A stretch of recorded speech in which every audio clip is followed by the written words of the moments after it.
ఆ అందమైన అడవిలో ఒక బద్ధకం నివసించేది. దానికి ఒక పెద్ద కల వచ్చింది. అతను అడవి జాతి గెలవాలని కోరుకున్నాడు. కాని అది ఒక బద్ధకం, మరియు బద్ధకం వాటి వేగానికి సరిగ్గా తెలియదు. మిగతా జంతువులు బిగ్గరగా నవ్వారు. నువ్వు రేసు గెలుస్తావా అని ఆట పట్టించింది చిరుత. వచ్చే వారం నువ్వు రేసు పూర్తి చేస్తావు, జీబ్రా నవ్వుతూ అంది. పక్షులు కూడా నవ్వాయి. కాని ఆ బద్ధకం మెల్లగా నవ్వి, నా మీద నాకు నమ్మకం ఉంది అని చెప్పింది.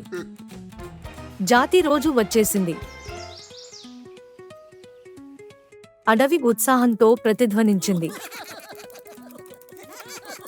సిద్ధంగా ఉంది, సిద్ధంగా ఉంది, వెళ్ళు.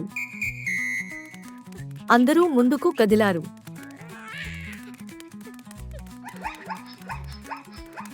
ఒక చిన్న ఏనుగు కూడా ఆ క్షితిజ సమాంతర రేఖను అందంగా దాటింది.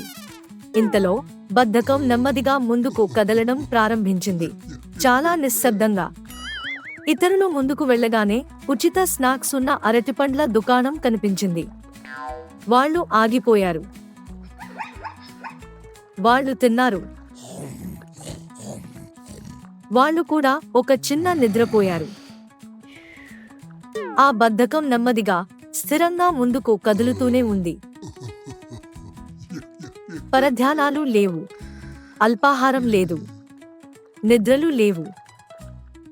కొన్ని గంటల తర్వాత ఆ బద్ధకం ముగింపు రేఖను దాటింది. ముందుగా